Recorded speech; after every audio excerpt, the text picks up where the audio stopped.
My name is Lilian Kariuki.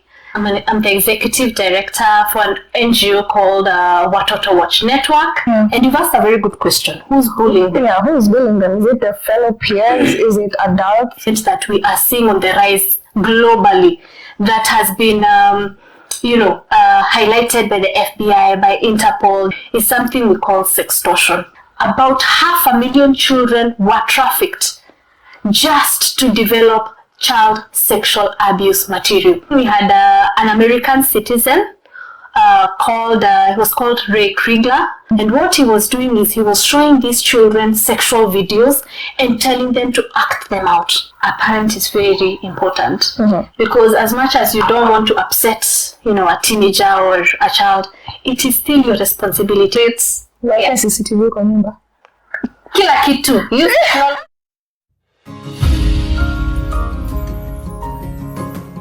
Hi guys, welcome to Authentic Bemogoma. This is another episode of Tek4Peace, using technology to promote peace. So here's the thing. We're in the period of the 16 days of activism against gender-based violence. But now what we are seeing is that GBV is moving from actual physical violence to technology-facilitated gender-based violence. And just before you run away and think that this is a ladies' thing, because I tend to see many of my male friends, or those who are not yet aware that GBV happens not only to women, but also to men. Stick around for this conversation. And with me today, I have an amazing guest who's working in the space of technology, in the space dealing with children and making sure that they're protected. But she's going to introduce herself so that I do not butcher anything that she does. So if you've never heard of Tek4Peace, what we do here is we create content and have conversations on how to use technology to promote peace and safety for everyone, ensuring that we create safer online spaces for everyone, not just for peace in terms of democratic values, etc., but even mentally. So I want us to introduce our guest today. I want her to introduce herself so that we ensure that we did not butcher anything that she does. Nimesema kuna children, nimesema kuna technology, but I want you to do that. Hi, welcome. Thank you so much for having me. You're welcome. My name is Lilian Kariuki, and I'm the executive director for an NGO called Watoto Watch Network, and I'll share more about what Watoto Watch does. But my background is I'm a child protection specialist for the last 13 years. 13 years? Yes. Wow. We don't know her age, but wow. Just behind the scenes, I was actually telling her I've been doing Authentic Bemogoma for 3 years. So clearly I have 10 more years to go to get to where you are, because you're really doing amazing. I met you, I first saw you at the IGF forum. I was just telling you that, the Kenya Internet Governance Forum. But there I just listened to you, I never got the chance to speak to you. Then now we went to the IREX forum, and I was telling myself, who you? Leo, sitoki bila namba yake. Nilijambia, who you? This network. Because the previous video that I did before hosting the Synergy Content Creators Convention was a conversation between me and a couple of guys, two men, and we were discussing networking and the importance now through networking of being able to get you here. So Watoto Watch. What is Watoto Watch? So Watoto Watch is an NGO that was founded back in 2013 with the sole focus of protecting children on the online space. So we run a couple of programs that are focused on child online safety in the country.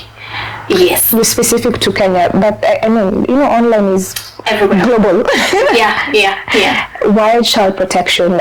Is it that we have more children on digital spaces in today's world? And why do they even need to be protected in the first place? If I had a child, and I'm giving them a phone, majority of the times a parent wants to give their child a phone because they need them to call mommy, call daddy in case of anything. Just send them an alert, be in touch with them. Right now everyone is on the grind and the hustle. You're probably not there the whole day to see your child. So why is it important that we protect children in these spaces? So in terms of protecting children in the space, I'll divert and say about talk about the notion that people have that children are only abused if they have phones. Yeah. If they have phones. If they own phones or if they have access to a gadget. But I want us to look at it from 2 points. Okay? I never thought about that. There are children who undergo, technology based abuse, technology facilitated gender-based violence when they don't have a phone, and those that have a phone. And I want to elaborate more on this for you to look at it this way. Yeah. When you talk about TFGBV, for people to understand, this is GBV that is facilitated by a technology aspect to it. So be it internet, be it a tech gadget, But what needs to come out very clearly is how it manifests, especially when it comes to children. There is a manifestation when it comes to men, to women, and to children. And when it comes to children, there are a lot of instances that I can mention, to guys to understand, but I want to talk about 4 main ones that I feel people should understand. One of the issues that we get, our space is we run a lot of awareness programs in schools. So we go around the country training children on how to be safe on the online space. Yeah. And the number one issue that we've had that children are aware of, like clearly this is what is happening, and that is cyberbullying. So that is a very big issue that we've had from children, and for them wanting to understand how to handle it. And for those who don't know what cyberbullying is, this is also now bullying. We are used to the bullying that happens in school, but now there's the technology aspect of it. It is being facilitated now with the internet, the applications that are online. So that is an issue that we have seen that children really complain to us about or have brought to our attention. And this is across the country. We move around different counties, Lamu, Busia, and this is the same story that we hear. And you've asked a very good question. Who's bullying them? Who is bullying them? Is it their fellow peers? Is it adults on these digital spaces? Who is it?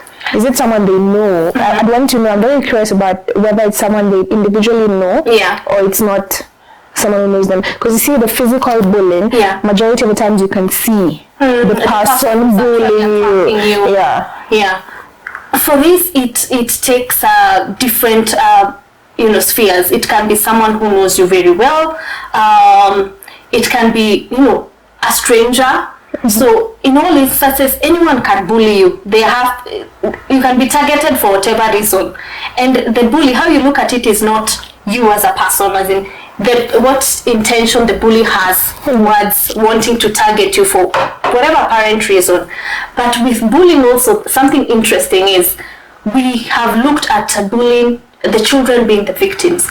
But we've also had instances where we've received reports and we've worked with schools where it's the children who are also perpetrators. They're the ones who are bullying the teachers. They've created fake accounts of the teachers. So if you're a hated teacher right now, kids are going online now to target you. So that is one aspect when it comes to technology facilitated GBV when it comes to children. But another thing, an incident that we are seeing on the rise globally that has been highlighted by the FBI, by Interpol, they've raised alerts from early this year around February, is something we call sextortion. And it is happening a lot with the teenagers. So this is where someone befriends a child on a social media platform or a teen on a social media platform, and they, with the intention of actually, befriending them with the intention of getting them to send intimate photos of themselves, and then they blackmail them. So we have had incidences where children are committing suicide over that. That is the second bit, and that is really, we are seeing it a lot. Even as our organization, we have received 2 reports. When kids close, we had 2 reports of sextortion from girls approaching us differently, because we normally give advice on how to tackle sextortion. So it's happening even locally, where we've seen even parents paying out this people who are blackmailing their children, which ends up really, really badly, and the photos are still posted out. And the third technology facilitated GBV in regards to children that I'd want to highlight is children are being trafficked with the aim of actually developing these sexual videos and photos. So they're being exploited. And this is not just even in our region. We have seen it globally. And one of the latest statistics that has come up, or research, is children in the Philippines. About 500,000 children were trafficked just to develop child sexual abuse material. Because child sexual abuse material is being used commercially. A lot of people are buying that content. So you are seeing incidences where there's rape on demand. You're seeing a child who's 5 years old, a boy, who's being raped continuously via a virtual camera. Technology still the main, the main issue here now, bringing the risk to this child. So we are seeing people from different parts of the world, reaching out to these organized crimes and asking for this child to be raped virtually more than even 5 times a day. So different people are paying for this to happen. And they're consumers for that. There's a platform, there's an adult site that was under fire in the US. I don't think it's right to say what name it is. They might come for me. But I saw reports, there's a Netflix documentary on that, where there's voluntary creation of adult films, and then there's a segment that had a lot of children trafficking and rape of children, and the platforms that are being used at these adult sites to publish this content, and they have millions of clicks, millions of likes, millions of views, and people are demanding for more. So more children are being abducted, more children are being coerced using technology, they're being befriended, as you said, online, and we've got to address this before it's rampant. And I want to emphasize on the aspect of the virtual rape, we call it virtual rape, where an actual child is actually undergoing sexual exploitation or rape or defilement. This was, we didn't think it would happen locally, or we would be affected per se as a region or Kenya, but the first time we got a case in that regard was back in 2014. So 2014 we had an American citizen it was called Ray Kriegler, and I know that name, you've had it in the news the last 2 weeks, and I'll get into it. But the pedophile, because he's a repeat offender. He had committed a sexual offense also in America, and he was charged, and he went in and did his time. So he came here to Kenya and hid to hide, to continue with whatever he was doing in America. And what he did, he groomed one boy who was about, 9 years old, and this boy groomed other children, other boys. So what he did, he opened an account via Skype, and he called himself Baby Toddler 123, just to hide from authority on the internet. And what he was doing is he was showing these children sexual videos and telling them to act them out. So you are seeing, small boys, 4-year-old, 5-year-old, performing sexual acts, and it's being showcased via Skype. But now Kenyans, or I would say the region at that time, we were not consumers of child pornographic content or exploitative, this material. But people who are abroad in America, in the EU, were actually the ones who are paying to see this content. Yes. And thank God the international authorities actually flagged that, reached out to the DCI, and that case was handled. And this guy was given 50 years. But sorry to say, the judiciary system has failed us, because last year that person was released. He was in committee. He was released very silently. We still didn't understand. We tried to question.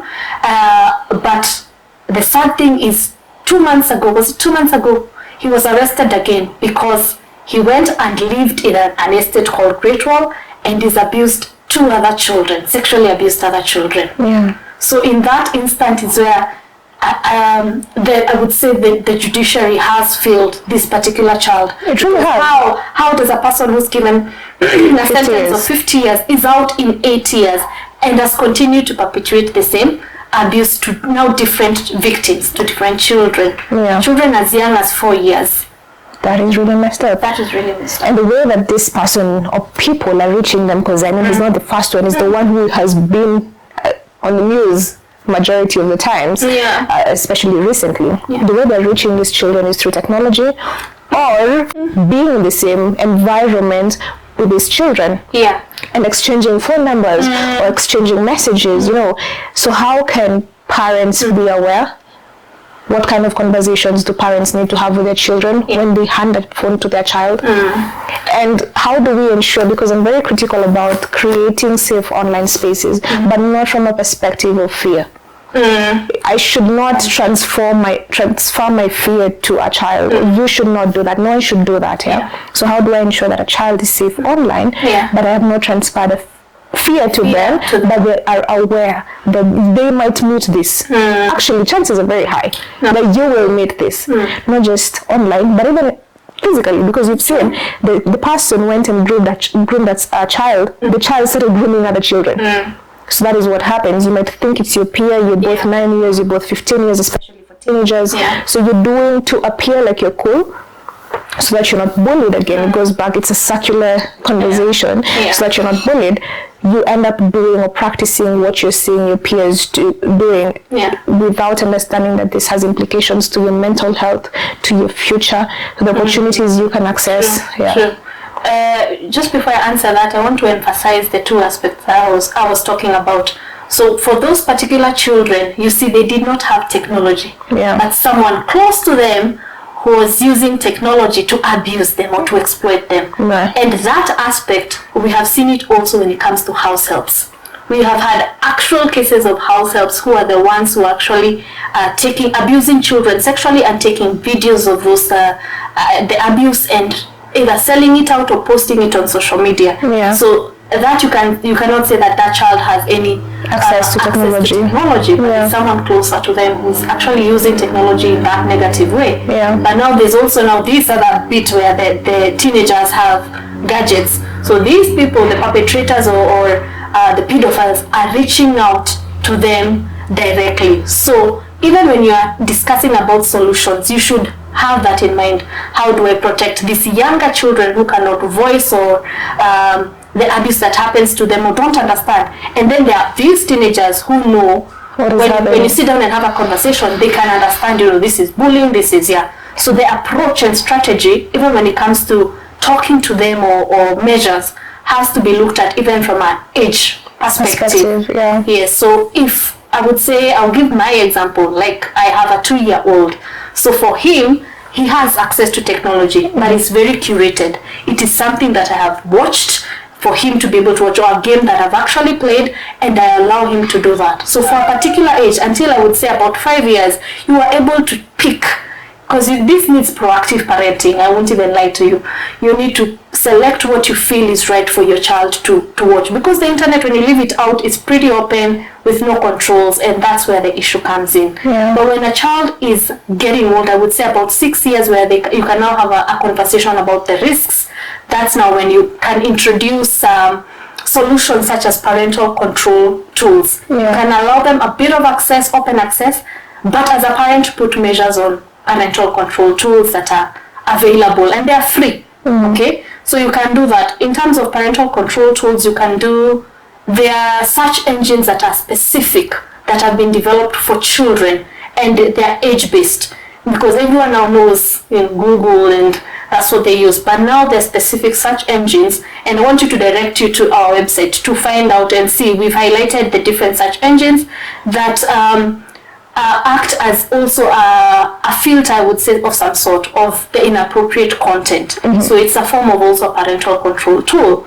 But now, once the teenagers now get into the inquisitive, teenagehood, they would want more control, and they can bypass those parental control tools.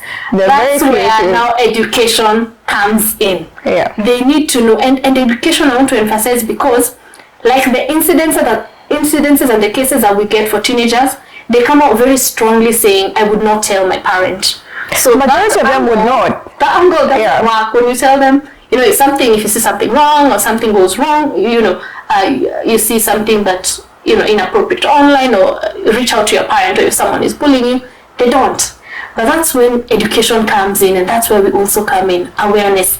How do I educate you, train you, that if this happens, you are in a position as a young person to know what to do. But we really know what to do. You see, there's there's a stage where I'm observing a teenager in our house, a growing teenager. So he's very sharp. I love him with my whole heart. His phone was taken. He joined Instagram using his laptop. I know. Like something bypassing. A parent can do this, but this kind of stuff. But no, at the same time, you don't want to snitch. Because what happens, you push them away. You completely push them away. So you will never get to know what is happening in their lives. So as an elder, as a human who's older than him in the same household, what do? I just keep quiet and observe so that I'm able to follow up on whatever is happening on their platforms. Not so that I can use the information to get him in trouble, but just make sure I can keep tabs on him and allow him to have his freedom, understanding that I was just there the other day. So it becomes very difficult because parents, what I've seen is an approach from fear, as we said, and you think you're doing your level best. There's no manual to parenting, and I'm not a parent.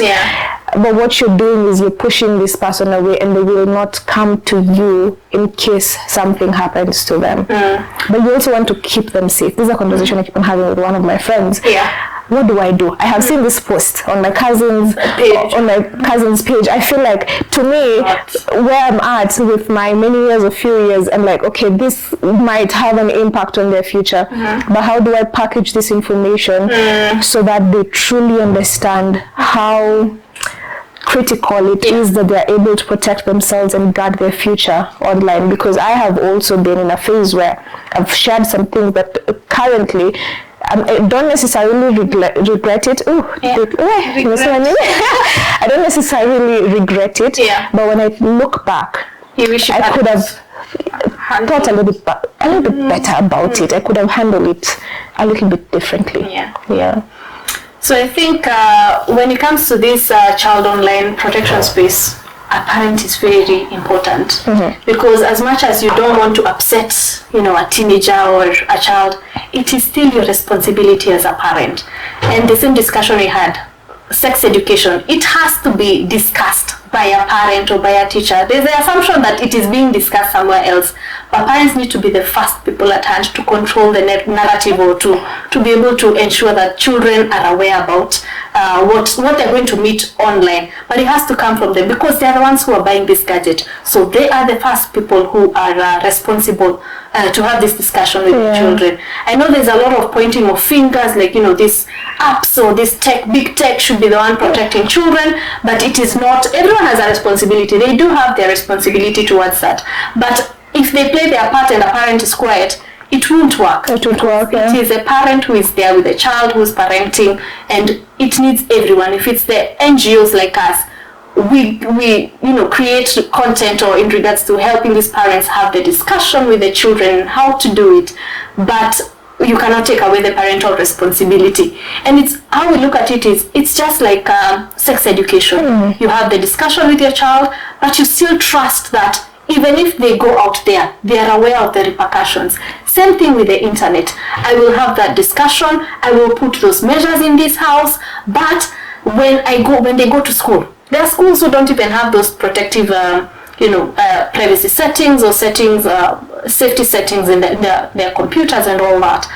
Or they can go to a cyber. But how do you trust that your child will not go and watch porn at a cyber? Same thing, you have done your education, you cannot keep quiet, it's your responsibility, but it has to be had, that discussion. Education has to come in. But now I'm curious, now that you're in this space, sex education, now that we're talking about GBV and GBV, majority of the times it's grooming that leads to pornographic content and children being exploited sexually, beyond physical violence.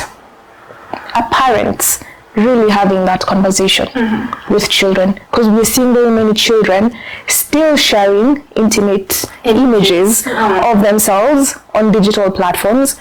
Then it becomes very difficult for us to advocate for them, and because why did you take that? I'm really trying not to sound judgmental. I'm very conflicted in this situation. So is it that parents are not having that conversation? Well, in our house, at least, my parents had that conversation with me. So in an African context, do you feel like parents are doing enough? When you talk about children sharing intimate images, I think we've seen a trend over the years that keeps on changing on how children are using, the internet. At some point back in the day, we used to see a lot of pedophiles actually actively grooming children to get them to share the content. But now it is an in thing. It is a trend. You have a boyfriend, you have a girlfriend, cool. Cool. And that's how we are now getting double even the content out there. It is self-generated. It's the kids themselves who are doing it. It's not even someone pressuring them. That's true. It is, they want to be in it, and it's generational thing that it's the in thing with technology. But are parents aware? No. The only time that we have... Don't tell the parents are not aware when we have tutors just on Twitter. But are they children, or do they think their children are the ones actually doing it? I'm not sure. This is a very... Okay, I don't know. I'm cutting you short because I still have very many questions, okay? I was talking to my friend, Yeah. I was saying, in this country, very many people are getting pregnant, but very few people are having conversations about sex. True. Especially with the people you need to have it with, so that they are aware about what is truly happening. We tend to have these temple, holier than thou conversations. Then the next month, you got a bump. How did you get there? How? Why aren't you having that conversation, especially with young people? It's difficult. I am not a parent. I shall emphasize. I don't know what I will do when I have a child. I'm even scared of having them into right now. So how can we break that? And I know it's cultural, where it's somehow taboo. To have those discussions. And the government right now is not making it any easier. I mean, you have you no longer want to provide condoms, and you're banning some contraceptives for health reasons. From my perspective, it's highly questionable. But who are you harming? We still have teen pregnancies in the country. We now have seen this going to digital platforms. What can we do? I think when it comes to even the aspect of sex education, there is a very big assumption that someone else is actually talking to your child about it, and the assumption is the assumption of it being a teacher. And I think that notion should really change. But now, with parenting also, I would not be very hard on parents, because parents parent from how they were parented. I would say that. But should there be more effort in terms of parents actually having those conversations? Yes, they should be, because we don't want it to be reactive. When my child is pregnant, that's when we're going to complain at the school. Are you discussing these things with our children? Or, what do we do after it has already happened? And the same thing with technology. They need to have the conversation right from the time they're handing that child a phone. You need to put those, you need to have a family agreement. If you go past this particular hour of using a gadget, even in terms of timing, because of internet addiction, you're allowed to maybe use the phone for 4 hours. What if you go above that? I will pick that phone. It needs to come from the parent. They are still not, because what you're seeing is it's a very lax space, and it's that parents are not aware of the risks. Majority of the parents are not aware of the risks of what children are doing on the online space. So they just, it's not an assumption, they actually don't know. And those who know do not feel confident enough to have that conversation, because there's always this feel that my child knows more. My child knows more because it's technology. They're the ones helping me put passwords. They're the ones who are helping me do this online. You're the tech guru in the house. Yes, the children are the tech gurus in their house. But it doesn't take away the responsibility of a parent. And I know even we run training sessions with parents, and some of the things that they say is, like, for example, today you'll teach us about how to report on meta platforms on Instagram. But now we have TikTok coming in, we have all this. It's too much even for them to sort of catch up and try and train their children. But everything takes effort, even parenting. If you decide to be a parent, you have to be very proactive, because if you ignore and that child someone reaches out to your child and they are sextorted, it will affect you when you're another as a parent. You will have to fork that money out or try and figure out how best to help your child. So if you keep quiet, it will still affect you as a parent. I hear you, but now I like what you've said. You have trainings with parents and like how to report on Meta. This is a situation where Nikubaya, it's already happened. It has already happened. I want to know what to do. But now there's also a responsibility. We cannot ignore the responsibility that we've spoken about the parent, we've spoken about us as individuals, adults in the household. We have spoken about NGOs and CBOs and the responsibility and mandate they have towards ensuring that we do see less GBV, ending it. I'd be very ambitious to say we're ending it. We want to see an ideal world where it's ended, but the more innovative ways we see people creating content and publishing it, and more technological, more tech companies coming up, the more we're seeing TFGBV. So let's say lessening it. At this level, we've got to be realistic about it. Now, the tech platforms also have a responsibility, because how long does it take for a tech platform to pull down child exploitative content or child pornographic content? Very long. The community guidelines don't always, they have community guidelines and then there's the reality or ground. Does it go down? No, we still see it. How often does it go down? Maybe I'm misinformed because you say, I don't know. Because what we see, so I have worked in the space of elections and TFGBV against probably even when we attended the IREX event, it was women politicians, female politicians were saying the accounts were taken down, the images were published, etc. But it was never taken down. I would say when it comes to children, that approach is a bit different. It is very cutthroat when it comes to children, and across all platforms. If it's child sexual abuse images or videos, they get taken down pretty quickly. But you also need to understand, like for example, we work with Meta. We are partners with Meta. How many people, how many CBOs and NGOs have access like you do to the tech platforms? You work directly with Meta. Yes. How many other organizations, because you're not the only organization doing this in this space. So you are an outlier. Let's say that. How many other people, how many other organizations have access like you do? But what happens is this, it's not through us.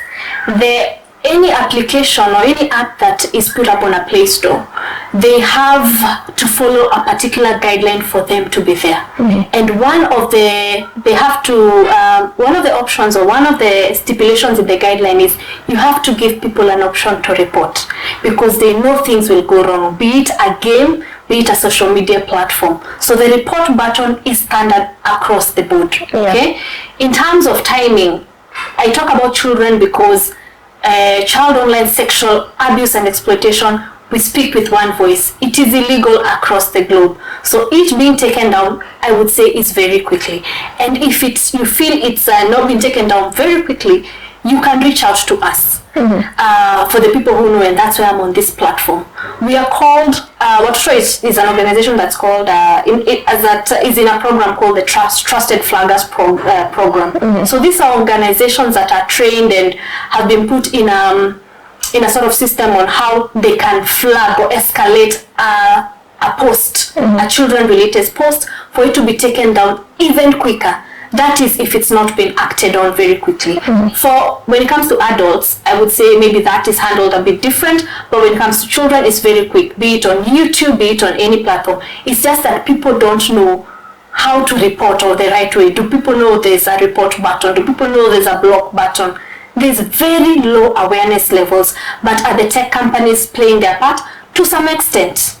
But they are doing something. They're doing something. Say they're not doing something. It's just for us, the users themselves, do not know how to report and to which agencies to report to. Because just being a tech company or the tech platforms, the big tech, they are there, but they are far away, I would say. You can use that particular platform to report, but on top of that, there are local agencies that you can also report to. and people don't know about that. When it comes to children, we have law enforcement that is called the DCI Child Protection Unit. This unit was opened in 2019 and it focuses on online cases in regards to children. So people need to understand which law enforcement to report to. We also have the government agency, which is Communications Authority. They have a department called Kenya Computer Incident Cyber Response Team, KSAT. You can also report there. It's a reporting platform. And then on top of that, we also have psychosocial support.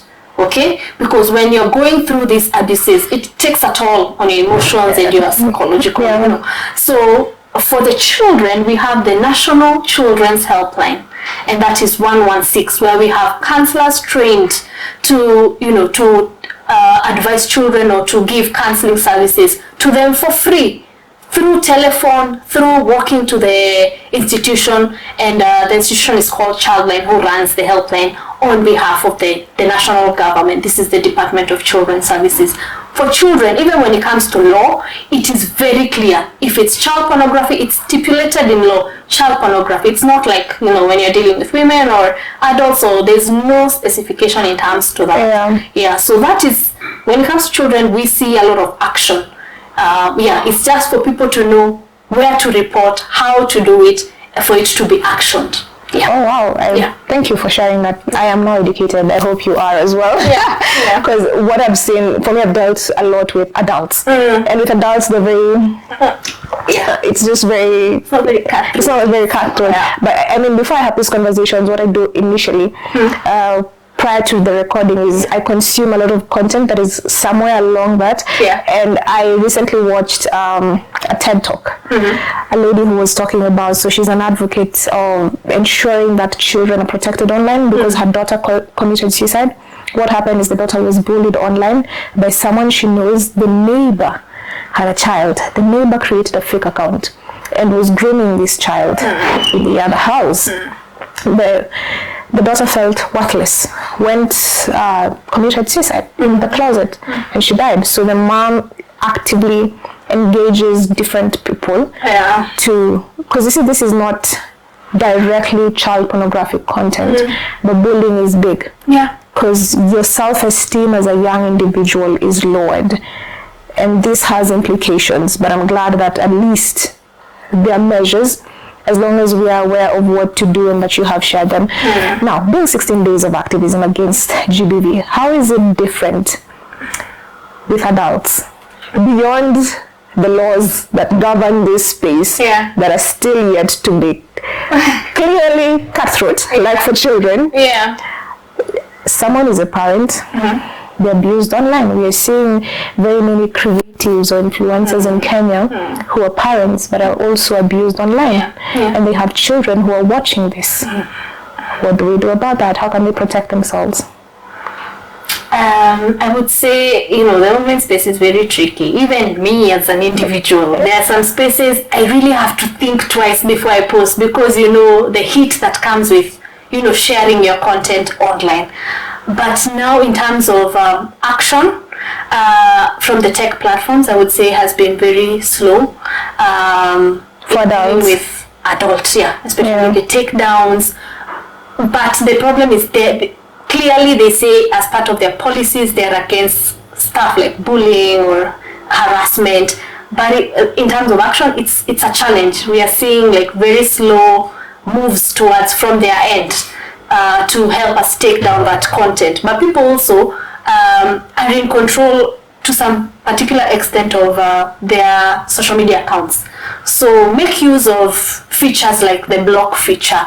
But is that a solution? I am not... Because this weekend, we were talking about one thing that really stuck in my mind was digital security versus digital peace building. Peace building is creating a safer online space for everyone, ensuring that we tolerate each other and can have conversations respectfully. For instance, if it's a marginalized group, like because I attended a session with the LGBTQ, if it's someone who's you do not identify as that and do not agree with them, but you can disagree respectfully. It's saying, I don't agree with this, but I mean you do you. versus people like you should be killed because you've also seen such comments, and that has an implication. It takes a toll on someone. So we have freedom of expression that is stifling the real freedom of expression. People are hiding behind it, and this content is not taken down. Blocking someone does not really solve the solution because the perpetrator can still go do it. Open another account and still do it. To you or to other people. You're not creating a safe digital space for yourself, because I mean, who are you interacting with if it's for yourself? Are you your own follower? True. But I want us to look at the internet not being different from the community we live in offline.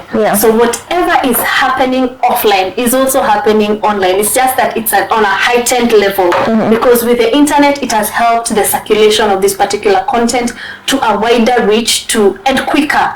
So if we are, as we are advocating for the online space to change, let's also advocate for these spaces offline to be safe and to be a peaceful community and environment to interact, because these are the same people who you're engaging with online. It's not something different, or you can say it's AI or something generated. No, it's us. We're the ones who are using the space. So it needs to be equal effort in terms of curbing the hate if it's online, both online and offline equally.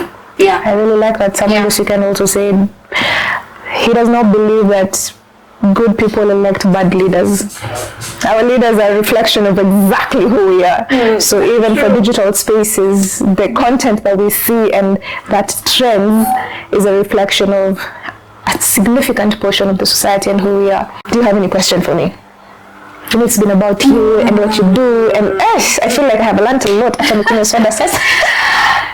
Not per se, but I wouldn't want to live without highlighting an issue that we're having right now in our space. So over the 10 years I've mentioned that we have emerging issues and trends. Now there's something new that has come in the space, and that is AI. Okay? And now what is happening, the conversations that are happening in the dark web is conversations with pedophiles about how to use AI to generate more content, sexual videos and photos of children, to be able to sell them commercially or have them on the online space for whatever reason. Now I'm going to cut you short here, because I know this video will attract very many parents. Tell them, what is dark web? Tell us, what is dark web? You're just throwing words. Sorry. So dark web, I would say, is just a secondary, or not even, a different platform from the internet space. I'm trying to figure out the simplest way. It's just another platform that is not governable, I would say, compared to this mainstream internet. Previously Telegram. Yes. At least now there are restrictions, but yes, it used to be the ghetto. And the notion of using a dark web is, it's because they say, it's you can't be tracked, or the conversations it's not traceable. It's not traceable, and that's why they're using this other platform to have those discussions. And we have a lot of pedophiles on these platforms, and we have had a research by an organization called Internet Watch Foundation, and what they found out is about 20,200 images, sexual videos and images of children were developed in a period of 1 month. Yes, using artificial intelligence. What happens is, if you have posted, they can harness your children's photos from anywhere. Be it a school website, be it your social media page. If you have not put any safety precautions, the privacy settings, they can harness your images. And now they use those particular images to generate a body for that. Like a body for that. For that face. For that face. So you might find a child who's been put in this, you might find your child who was fully clothed, they are declothed, and they are put on someone else's body, another child, and it's being sold on these illegal pornographic sites for children and stuff like that. So what the AI is doing, it's being generated very quickly, and they're harnessing these images and using them. And also, what we are seeing is they are de-aging. So they take your image as you are, and they de-age you to look like you are 10. And then now they are selling those particular images, or for their own purpose, so as pedophiles and stuff like that online, and commercially, and making money out of it. So that is a very high risk that we are seeing when it comes to currently the use of AI and the fact that people are still trying to figure out how to regulate it. Let us have the discussion about the threats, not just the advantages of AI and stuff, because even in our space we have seen the advantages, but now the threats are becoming overwhelming, even the advantages in terms of protecting children on the online space. But now I'm curious. Yeah. Wow. This conversation is just growing and growing and growing and growing and growing, yeah? We live in sovereign nations, democratically. Yes. The laws might protect my child in Kenya. The app was not developed in Kenya. The AI has not been developed in Kenya. The pedophile might not be in Kenya or from Kenya. If I have a problem, if my child has been used AI-generated material, sexual material about children, my child, what do I do when I have no access to the person who is abusing me and my family? Because even on digital platforms still speak about TFGBV, yeah? What we're seeing is the pedophiles outside who are asking children within a sovereign nation to send images, but once it's already transferred, for instance, through Messenger or WhatsApp or whatever, it's no longer in Kenya. It's difficult to prosecute that, but it's already on digital platforms globally. How do you address that? I don't want to speak on law enforcement, but law enforcement also don't work in cocoons in terms of it just works within Kenya. Because internet is boundaryless, and I mentioned about Interpol and the FBI highlighting a case that they're seeing that is being done in Kenya from across, where they are and stuff like that. So there are also relations within the law enforcement where they investigate, on a wide level, and they're able to work with law enforcement in other countries even to get that perpetrator arrested. So they don't work as just Kenya or the DCI or in Kenya. No, they are also working with Interpol. They're also working with other law enforcement agencies in other regions to get those perpetrators. And the good thing with laws in terms of children globally and in other regions, when it comes to online cases for children, online sexual abuse or exploitation of children, it cuts across the board. Be it in China, you are an offender. That is very, very important. Thank you. I have enjoyed this conversation and I have been enlightened. So this platform is here to inform and enlighten. I hope you have also been informed and enlightened. Usiogope. Please, able to highlight good things about the internet. So that parents don't live with fears. What I'll say is, we're not saying don't give your child a phone. No, the internet has a lot of positives. What I'd say is, I know sometimes this space can be a lot, the internet and the risks and everything.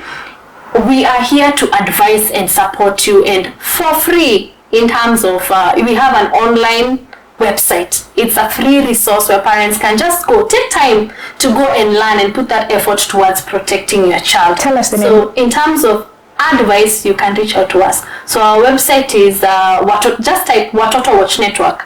We have a website, we are on Instagram, Facebook, TikTok, X, and most of your kids are actually reaching out to us with cases via DM, and we're tackling them that way. So even for you, if you feel like you're a bit lost in this space, we are here as Watoto Watch Network to advise you and support you as you protect your children on the online space. Thank you very much for even having this difficult conversation with me, because I am among the people who don't know what to do, and I need the people like you, because I am using this space to create these conversations, to create safer digital spaces for everyone, not for me, not for just adults, but even for children.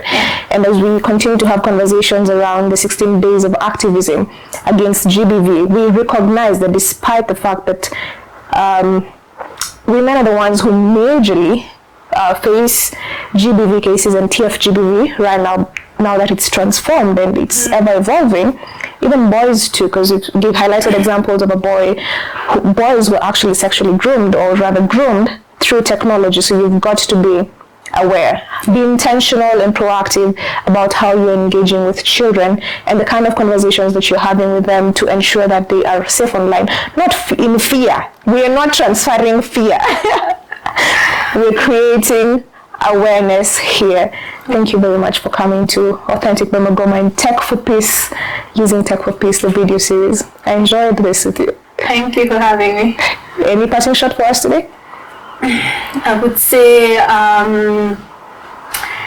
you need to be involved in your children's life, and there's no two ways about it. It is your responsibility. There's no pointing fingers. As much as this space you cannot work on your own, parents bear the biggest responsibility when it comes to protecting their children, both online and offline. Yeah. So get on with it. There's no way around it. Like CCTV kwa nyumba. Kila kitu. Use technology to protect children. Yeah.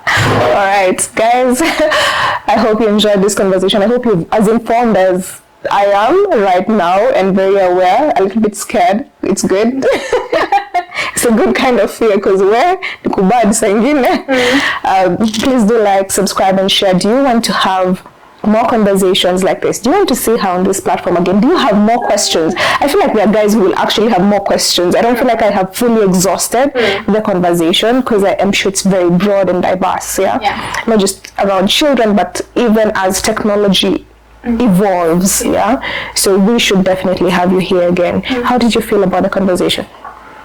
I enjoyed it. You enjoyed it? I really do. You feel like you have to say you enjoyed it because you're still on camera? No, I always like informing, and as much as this space, the internet is good, but let's not also forget the threats. The threats, yeah. Yes. So I've loved having the conversation with you and showing you a different perspective. Making me scared. Not women.